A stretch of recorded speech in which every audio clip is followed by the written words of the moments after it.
سلامتنا ببزلخم يبصحكم زخبركم تخاتلتنا نحزي نباخم زوادنا مقدسي معبالتات حيزنا قريبنا لنا حديش تخاتلتنا channelنا سبسكرايب لايك شير نراقبركم كتكاتلو نعدمكم نحزي حد العلوي وتادراوي امرر حاسراوي تግራይ ካብ ሓላፍነቱ ክልዓል ጻውዒ ተቀሪቦም ወዱ በአሰቃቂ ቅትለት ዕድመ ልክዕ ዝተፈረዶ ኮሎኔል ገብረስላሴ በላይ ካብ ሓላፍነቱ ክልዓል ጎስጓስ ተጀሚሩ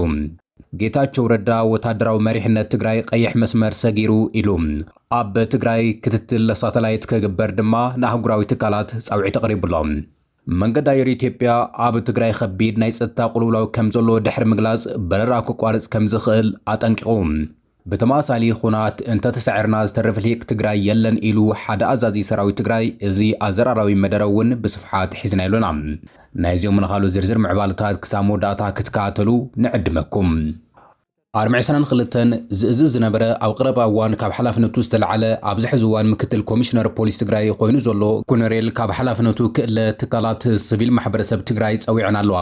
ወዲ ኮሎኔል ገብረስላሴ በላይ ዝኾነ ያሬድ ገብረስላሴ መስኻላይ መሓዙ በመዃን ኣብ ልዕሊ ንእስቲ ትግራዊት ዘውዳ ሃፍቱ ብዝፈጸሞ አሰቃቂ ቅትለት ናይ ዕድመ ልክዕ እስራት ተፈሪድዎ ምንባሩ ዝዝከር እዩ እንተኾነ ግና ስድራ ቤት እቲ ኮሎኔል ኸይደቲ ፍርዲ ካብ ምትእጓል ሓሊፎም ኣብ ልዕሊ ዳኛታትን ዓቀብቲ ሕግን ዝተፈላለዩ መፍርሓት የብጽሑ ከም ዝነበሩ ይዝከር እዩ ብተማሳሊ እውን እቲ ብዕድመ ልክዕ ተኣሲሩ ዝነበረ ያሬድ ለይቲ ካብ ቤት ህንጸት እናወፀ ኣብ ገዝኡ ክሓድር ይግበር ከም ዝነበረ እውን ኣብቲ እዋን ተጸብጺቡ ነይሩ ይመላ ይፈጸም ድማ እቶም ዕድመ ልክዕ ዝተፈረዶም ቀተልቲ ነብሲ ዝኾኑ ያሬድ ገብረስላሴን አንገሶም ኃይለማርያም ዝተባህሉ ውልቀ ሰባት አዝዩ አገራሚ ብዝኾነ ምኽንያት ቤት ፍርዲ በነጻ ከም ሰደዶም ይዝከር እዩ ነዚ ሲዕቡ ድማ ሰለስተ ትካላት ሲቪል ማሕበረሰብ ትግራይ ኮሎኔል ገብረስላሴ በላይ ብሕጊ ተሓታቲ ክኸውንን ጸዊዕን ዘለዋ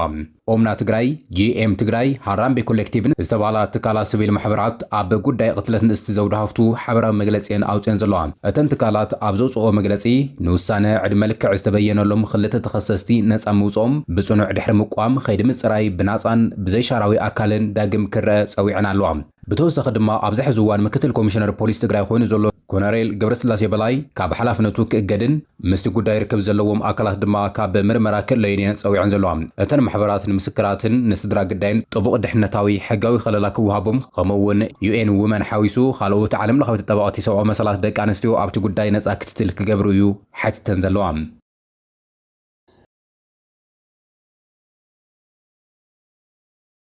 ጌታቸው ረዳ መሪሕነት መቀለ ምስ ስርዓት አስመራ ምስጢራዊ ኪዳን ፈጢሩን ኢትዮጵያን ምፍራስ ይንቀሳቐስ ከም ዘሎ ኸሲሱ ጌታቸው ረዳ ተሪር መጠንቀቕታ ዘመሓላለፈ ኮይኑ ማሕበረሰብ ዓለም ክትትል ክገብር ድማ ጻውዒ ተቐሪቡ መሪሕነት መቀለ ዳይረት ሰጊሩ ኣሎ ምስ ምስጢራዊ ሓይልታት ተላፊኑ ድማ ኢትዮጵያን ምፍራስ ይዳለሉ ክብል ገሊጹ ዘሎ ጌታቸው ረዳ ፍርቂ ለይቲ ኣማስዩ ኣብ ዘውፅኦ ጽሑፉ መሪሕነት ሕወሓት ነቲ ንኣዋርሕ ክክሕዶ ዝጸንሐ ምስጢራዊ ኪዳን ኣብ ዝሕዚ እዋን ብወግዒ ናብ ተግባር ቀይርዎ ከም ዘሎ እዩ ኣጠንቂቑ ዘሎ ጌታቸው ዕላማ መሪሕነት መቀለ ምዕራብ ትግራይ ምምላስ ኣይኾነን ኮታስ ኣብ መቃብር ስርዓት ብልጽግና ሓዱሽ ስልጣን ንማሓዝዩ እዚ ድማ ንህዝቢ ትግራይ ናብ ዳግማይ ህልቂት ዝደርቢ ናይ ሰይጣን ስምዕነት እዩ ክብል እዩ ገሊጽዎ ዘሎ ጌታቸው ወሲኹ ከም ዝገለጾ መሪሕነት ሕወሓት ነቲ ንኣዋርሕ ምስ ውሽጣውን ወፃእን ሓይልታት ብፍላይ ድማ ምስ ስርዓት ኣስመራ ዝገብሮ ዝነበረ ርክብ ሕዚ ብወግዒ ኩናት ጥራሕ መፍትሒ ናብ ዝብል ድምዳመ ኣብጽሕዎ ከም ዘሎን ጸጥታ ትግራይ ዝረጋገጽ ድማ መንግስቲ ፌደራል ብምፍራስ ጥራሕ እዩ ዝብል ናይ መቐለ መግለጺ ድማ ንህዝቢ ትግራይ ንኻልእ መስዋዕቲ ንምድላው ዝተኣለመ ካልእ ሸርሒ ከም ዝኾነን እዩ ጌታቸው ወሲኹ ዝኸሰሰም ጌታቸው ኣብ ሸረይና ናይ TDF ዕጥቅታት ከም ዝተማረኸ ድሕሪ ምግላጽ እቲ ኣብ ሸረይና ብዝተወልዐ ግጭት ዝተማረኸ ከቢድ ኣጽዋርን ጥይትን መሪሕነት መቐለ ምስ ስርዓት ኣስመራን መሻርክቱን ኮይኑ ኢትዮጵያን ምብታን ዝኣለመ ውጥን መርኣያ እዩ ክብል ድሕሪ ምግላጽ ሰላም ብምስጢራዊ ወታደራዊ ምንቅስቓስ ክትሕሎ ኣይትኽእልን እያ ክብል ገሊጹ እዚ ምንቅስቓስ እዚ ንመላእ ቀርኒ ኣፍሪካ ናብ ህውከት ዝደብሪ ምዃኑ ድማ ኣጠንቂቑ ዘሎ ኣይተ ጌታቸው ንፕሬዝደንት ኢሳያስ ኣፈወርቂ ብኸቢድ ቃላት ዝወቀሰ ኮይኑ ፕሬዝደንት ኢሳያስ ነቶም ኣብ መቐለ ዘለው ጥቕሚ ዘለዎም ዓያሹ ተጠቒሙ ንትግራይ ዓውደ ውግእ ንምግባርን ከም መከላኸሊ ቀጽሪ ይጥቀመላ ከም ዘሎ ኒውቲ ጽሑፍ ዝሕብር እዚ ድማ ብዋጋ ኣዴታትን ህፃናትን ትግራይ ናብ ሓራን ዝካየድ ዘሎ ናይ ጥፋት ኺዳን ምዃኑ ድማ ኣቃሊዑ ዘሎ ጌታቸው ናብ TDF ዘመሓላለፎ ንጹር መልእኽቲ ተራ ኣባል ሰራዊት ክሓስቡ ዝግባእ ህልውና ህዝቢ ትግራይ እምበር ህልውና ዞም ኹናት ከም መውፅእ ጥሮታ ዝጥቀምሉ ዘለው ውሕዳት ገበነኛታት ክኸውን የብሉን ድሕሪ ምባል እቲ ኣብ ትግራይ ዘሎ ናይ ሕወሓት ተባሂሉ ዝጽዋዕ ዘሎ ሰራዊት ክብተን ይጽውዕ ዘሎ ጌታቸው ኣብ መወዳእታ ማሕበረሰብ ዓለም እቲ ዝጓህር ዘሎ ግጭት ክከታተሎን ብሳተላይትን ብባይታን ናይ ዶባት ምንቅስቓሳት ክትትል ክገብር እዩ ጻውዒ ተቐሪቡ ዘሎ ነቲ ኩናት ዘጓህር ዘሎ ፖለቲካዊ መራሕቲ ድማ ተሓተቲ ክኾኑ እዩ ጌታቸው ኣጠንቂቑ ዘሎ ኣብ ቅድሚ ምድላዋት ኩናት ሱቕ ምባል ናይ ጥፋት ተሓባሪ ምዃኑ ክብል ድማ ጌታቸው ገሊጹ እዩ ዘሎ እዚ ከምዝሉን ሃለወ ኣብ መንጎ ሕወሓት መንግስቲ ኢትዮጵያን ዘሎ ምፍጣጥ ዝረአ ዘሎ ደመና ኩናትን ካብ ስጋት ሓሊፉ ናብ ናይ መወዳእታ ኩናት ምድላዋት ምብፅሑ ዝረጋግፅ መግለጺ ካብ ቢሮ ጉዳያት ኮሙኒኬሽን ትግራይ ተዋሂቡላ። እቲ መግለጺ መንግስቲ ፌደራልን ትግራይ ካብ ኩሉ ወገን ምጥቃዕ ወታደራዊ ምድላዋትን ዛዚሙ ኣፍ ደገ ኩናት ከም ዘሎ ሓቢሩላ። ብልጽግና ኣብ ኩሎም ዶባት ሰራዊት የጸጋግዕ ምህላው ብወገን ዓፋር ኩናት መኽፋት ምድላዋት የካይድ ከም ዘሎ ድማ ተገሊጹ ዘሎ። ቢሮ ጉዳያት ኮሙኒኬሽን ትግራይ 3 ነሓስ 2018 ዓ.ም ትማሊ ኣብ ዘውፅኦ መግለጺ ስርዓት ብልጽግና ኣብ ልዕሊ ትግራይ ሰፊሕ ወታደራዊ መጥቃዕትን መኽፋት ኣብ ኩሎም ኣንፈታት ሰራዊት የጸጋግዕ ከም ዘሎ ድማ ገሊጹ ዘሎ። እቲ መግለጺ ከም ዝሕብሮ ኣብ ምዕራብ ትግራይ ሸረሪና ዝወልዕ ውግእ መጀመሪ ናይቲ ዝተኣለመ ዓብዪ ወራር ኮይኑ ሰራዊት ትግራይ ግና ነቲ መጥቃዕቲ መኪቱ ከቢድ ስዕረት ከም ዘውረደ እዩ ገሊጹ ዘሎ። መንግስቲ ትግራይ ኣብ መግለጺኡ እቲ ጆኖሳይዳዊ ስርዓት ዝበሎ ብልጽግና ኣብ ምዕራብ ትግራይ ሸረሪና ብዝኸፈቶ መጥቃዕቲ ብወገን ሰራዊት ትግራይ ጀግንነታዊ ምክልኻል ተገይሩሉ ብዙሓት ምሩኻትን ሬሳታት ጸላኢ ኣብቲ ቦታ ከም ዝተረፉ እዩ እቲ መግለጺ ዝሕብር። እቲ ስርዓት ነዚ ኣብ ባይታ ዝሰኣኖ ዓወት ንምሽፋን ብመንገዲ ማሕበራዊ ሚድያታት ተለኣኽቲ ሚድያታትን ኣቢሉ ናይ ሓሶት ቪድዮታትን ስእልታትን ብምፍብራኽ ንህዝቢ ትግራይ ንምድንጋር ይሰርሕ ኣሎ ክብል እዩ እቲ ቢሮ ዘጠንቀቕ። እቲ ዝያዳ ኣሰካፊ ዝኾነ ኣብቲ መግለጺ ዝተጠቐሰ ናይ ሰራዊት ምጽጋዕ ከም ዝኾነን ስርዓት ብልጽግና ካብቲ ኣብ ሸረሪና ዝገጠሞ ስዕረት ኣብ ክንዲ ተማሂሩ ናብ ሰላም ዝመጽእ ሕዚ ግና ሰራዊቱ ናብ ኩሎም ወሰናዊ ወሰን ትግራይ ብምጽጋዕ ንሓድሽ ዙረት ኩናት ይዳሎ ከም ዘሎን እቲ ኩናት ካብ ሓደ ግንባር ምዕራብ ወፂኡ ናብ ኩሎም ግንባራት ደቡብን ምብራቕን ሓዊሱ ክላባዕ ከም ዝኽእል እዩ እቲ ቢሮ ዘጠንቅቕ ዘሎ። መንግስቲ ትግራይ ንማሕበረሰብ ዓለም ኣብ ዘመሓላለፎ መልእኽቲ ማሕበረሰብ ዓለም ስርዓት ብልጽግና ብሓደ ወገን ሰላም እየ ዝደሊ ዘለኹ እናበለ ዲፕሎማስያዊ ድራማ ይዓይ ከም ዘሎን በቲ ካልእ ወገን ድማ ብግብሪ ንኹናት ይዳሎ ከም ዘሎን እዩ ዝገልጽ ዘሎ እቲ ቢሮ። ህዝቢ ትግራይ ብሰላም ክነብር ከም ዝደሊ ግልጽ እኳ እንተኾነ ኩሉ ተጋዳላይን ህዝቢ ትግራይ ነዚ ኣንጸላልዩ ዘሎ ናይ ህልውና ሓደጋ ንምምካት ሓድሽ ታሪክ ክሰርሕን ድማ ጻውዒ ተቐሪቡ እዩ ዘሎ። መንገዲ ኣየር ኢትዮጵያ ኣብ ትግራይ ከቢድ ናይ ጸጥታ ቅልውላው ከም ዘሎ ብምግላጽ በረራ ክቋርጽ ከም ዝኽእል ገሊጹ። ሲቪል አቪዬሽን ፌደራል ኣብ ሰማያት ትግራይ ከቢድ ስጋት ከም ዘለዎን ናብ ትግራይ ዘካይዱ በረራታት ደው ከብል ከም ዝኽእልን ፍንጭታት ሂቡሎም። ካብ ኢትዮጵያን ኤርላይንስ ዝወፀ ሓበሬታ ከም ዘመላኽቶ መኻይን ኤርትራን ሱዳንን ምስ ከበድቲ ኣጽዋራትን ኣብ መቐለን ኣለማጣን ከም ዝተረኣያ ምግላጹ ስዒቡ ኢትዮጵያን ኤርላይንስ ናብ ትግራይ ከካይዱ ዝኽእል በረራታት ኣብ ከቢድ ሓደጋ እትይዎ ከም ዘሎ ይግለጽ ኣሎ። ኣብ መቐለን ኣለማጣን ናይ ኤርትራን ሱዳንን ወታደራዊ ታርጋ ዘለወን መኻይን ምስ ከበድቲ ኣጽዋራትን ጸረ ነፈርቲ ሚሳይላትን ተዋፊረን ከም ዘለዋ እዩ ዝተገለጸ። እዚ ኣብ ባይታ ዘሎ ወታደራዊ ምንቅስቓስ ንበረራታት ሲቪል ነፈርቲ ቀጥታዊ ሓደጋ ስለ ዝኾነ ሰማይ ትግራይ ብምሉልነት ንበረራ ክዕጾ ከም ዝኽእልን ወኪላት አቪዬሽን ፌደራል ከም ዘጠንቀቑን እዩ ተሓቢሩ ዘሎ። ቀደም ክብል ብሰማያት ኤርትራን ሱዳንን ከይሓልፍ ዝተኣገደ መንገዲ ኣየር ኢትዮጵያ ናብ ትግራይ ንምብራር ስጋት ከም ዘለዎ ይስማዕ ዘሎ። ኣብዚ ሕዚ እዋን ኣብ ትግራይ ዘመናዊ ጸረ ነፈርቲ ሚሳይላት ተዋፊሮም ከም ዘለውን ሲቪል ነፈርቲ ብፍላይ ድማ ኣብ ግዜ ምዕራፍን ምብራርን ንቐጥታዊ መጥቃዕቲ ተቓላዕቲ ከም ዝኾኑን ስለዝኾነ ድማ በዓል ስልጣን ሲቪል አቪዬሽን ነቲ ዞባ ኣዝዩ ሓደገኛ ናይ ግጭት ዞባ ብምባል እቲ በረራ ናብ ትግራይ ክቋርጽ ከም ዝኽእል እዩ ፍንጭታት ዝስምዑ ዘሎም። እቲ ጸገም ናይ ውሽጢ ሃገር ጥራሕ ዘይኮነስ ዞባዊ ጂኦፖለቲካዊ መልክዕ ዝሓዘ ከም ዝኾነን ሓይልታት ኤርትራን ሱዳንን ኣብቲ ዞባ ምህላዎም እቲ ከባቢ ወታደራዊ ነፈርቲ ድሮናትን ዋንነቶም ዘይተፈለጡ ራዳራት ከም ዘለዉ ዝተገለጸ ኮይኑ ኣብ ከምዚ ዝበለ ሃዋህው ድማ ሲቪል በረራ ምክያድ ብቋንቋ አቪዬሽን ኣብ ልዕሊ ሓዊ ምጓዓዝ ማለት ከም ዝኾነን እዩ እቲ ሓበሬታ ኣመላኺቱ ዘሎ። ዓለም ለኸ ተመኩሮታት ከም ዘርኣይዎ ኣብ 2014 ኣብ ምብራቕ ዩክሬን ብሚሳይል ተወቂዓ ዝዓነወት ናይ ማሌዥያ ኤርላይንስ ንበረራታት ሲቪል ዓብዪ ደወል መጠንቀቕታ ሂባ ከም ዝነበረት ይዝከር እዩ። ኣብዚ እዋን እውን መዕረፎ ነፈርቲ ካርቱም ብምዕናው ሰማይ ሱዳን ተዓጽዩ ከም ዘሎ ይፍለጥ እዩ። ኢትዮጵያን ኤርላይንስ ነዞም ታሪኻት ብምዝኻር ቅድሚ ዝኾነ ጥፋት ምብጽሑ በረራ ደው ከብል ከም ዝኽእል እዩ ዝግመት ዘሎ። በረራታት መቐለ ሽረን ኣክሱምን ንምቁራጾም ንኢትዮጵያ ኤርላይንስ ዓቢ ናይ ኣታዊ ኪሳራ ክኸውን ከም ዝኽእል ዝፍለጥ ኮይኑ ካብኡ ሓሊፉ ድማ ነቲ ሃገር ዝኸበደ ናይ መድሕን ክፍሊት ንክትኸፍል ከገድዳ ከም ዝኽእል እውን ይግለጽ ኣሎ። ኣብ ትግራይ ድማ ምንቅስቓስ ንግዲ ክዕጾ ዋሕዚ ሰብኣዊ ሓገዛት ድማ ተዓናቂፉ ህዝቢ ናብ ዝኸፍአ ማሕበራዊ ቅልውላው ክኣቲ ከም ዝኽእል እውን ይግለጽ እዩ ዘሎ።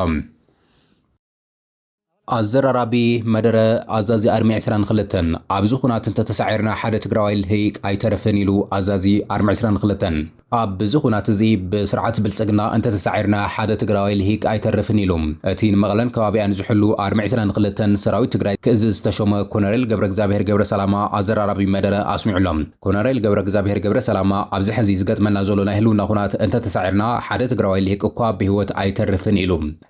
እቲ ኣዛዚ ነዚ እዋን እዚ ምስቲ ሃፀይ ዮሃንስ ዝተሰውኡሉ ታሪካዊ መድረኽ ብምምስሳል ድሕሪ ስዕረት ውርደትን መከራን እዩ ጽቤና ዘሎ ክብል እዩ ኣጠንቂቑ ዘሎ ኮሎኔል ገብረስላሴ በላይ ተኪኡ ዝመፀ ሓድሽ ኣዛዚ 422 ዝኾነ ገብረ እግዚአብሔር ኣብቲ ኣብ መቐለ ዝተኻየደ ህዝባዊ ኮንፈረንስ ትግራይ ኣብ ሓደገኛ መስቀላዊ መንገዲ ከም ዘላ ኣጠንቂቑ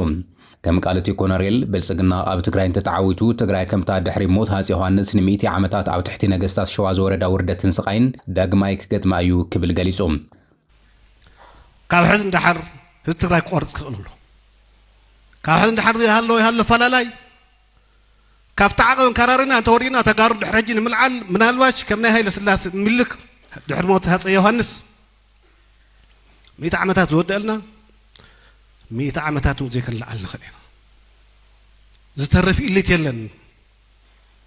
ዝተርፍ ወታደራዊ ፖለቲካዊ ክንፍ የለን ዝተርፍ ምሁር ሓይሊ የለን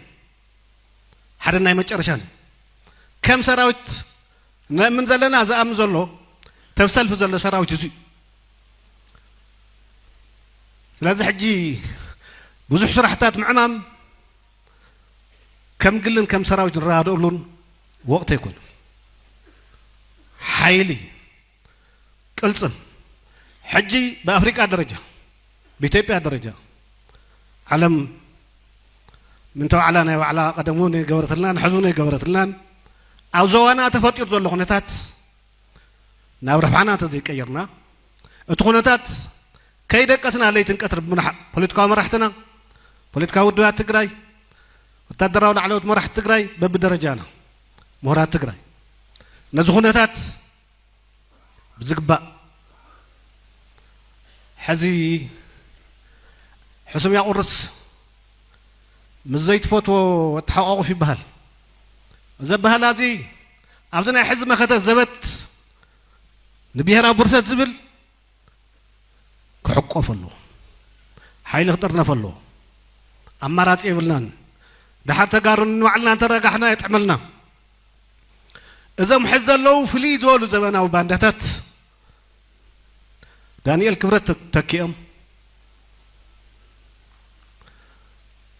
نتاكم تاسقاغيرنا بدابو دبي حمباشات بالقال يا زي وصت كافتم نامنهم زنورنا مرحتنا بوليتيكا وتدرا مرحتنا كلن يدغمون له قطر استاتيك يقروا له نصلاي كندزي انا خدت له حج كندزي الله يقول له كابجين لعلي تايكن صب كابجين لعل فلا لا تايز بال حزب مرح لمنقسن ودبن صقمت هاللي ودحت غزي يرأ أوزي أزل لهم تقادلتي زاو الدب سلسة معرفة فتحينكم لهم ورار شعبية ورار جنسادة وطرنوت حزيقات من نازنا ورا حدقة أو قبلية سلزلنا أما درخات سلزلنا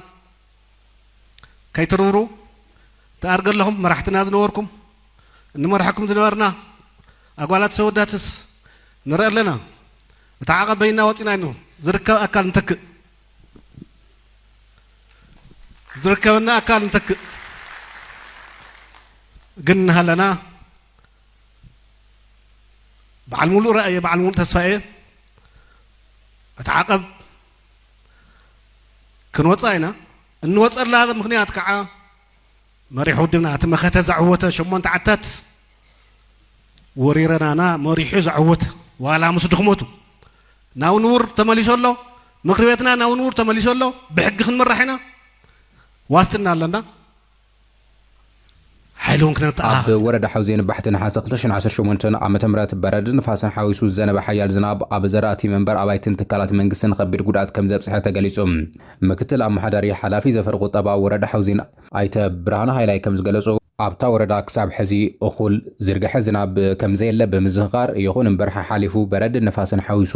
ብዘንብ ዘሎ ዝናብ ከቢድ ጉድኣት የስዕብ ከም ዘሎ እዩ ገሊጹ ዘሎ ባሕትን ሓሰ 2018 ዓመተ ምህረት ኣብ ጣብያ ሸለዋን ከተማ ዓዲ ሑፃን በረድ ንፋስ ሓዊሱ ብዘነበ ሓያል ዝናብ ኣብ ልዕሊ 210 ሄክታር መሬት ዘራእቲ ከቢድ ጉድኣት ከም ዘብፅሕን 2 መንበሪ ኣባይቲ ጉድኣት ከም ዘብፅሐሎም ድማ ገሊጹ እዩ። ብተመሳሳሊ ዕለት ኣብ ጣብያ ሃሪካማ ቆሸት መስሓት 70 ካሬ መሬት ዘራእቲ እንትጉዳእ ኣብ 4 መንበሪ ገዛ ቆርቆሮ ብምቕንጣጥን ብምፍራስን 3 መምሃር ክፍሊ ቀዳማይ ብርኪ ቤት ትምህርቲ መስሓት ድማ ሙሉእ ብሙሉእ ካብ ጥቕሚ ወፃኢ ከም ዝኾነ እቲ ምክትል ኣመሓዳሪ ወረዳ ሓውዜን ገሊጹላ። ኣብታ ወረዳ ብበረድ ከቢድ ጉድኣት ዝበፅሖ ዘሎ ዘራእቲ ብቐጻሊ ክትትል ከም ዝግበር ዝገለጸ እቲ ሓላፊ ሓረስቶት ኩነታት ዘራእቶም በብመዓልቱ ክፍትሹ ስራሕቲ ምእራይ ምጽፋፍን ማይ ከካይዱን ጉድኣት ዝበፅሖም ዘራእቲ ድማ ቀልጢፎም ብዝባፅሑ ዘራእቲ ክሽፈን እዩ ኣይቲ ሃይላይ ዝገለጸ። ኣብ መወዳእታ ሕብረተሰብ ኣብ ባዕሉን ኣብ ደቁን እንስሳቱን ዝኸፈ ሓደጋ ቅድሚ ምጽሑ ኩነታት ዝናብ እናተኸታተለ ግቡእ ጥንቃቐ እናገበረን ምንቅስቓስ ክገብር ከም ዘለዉ ኣይተ ብርሃን ሃይላይ ገሊጹ እዩ።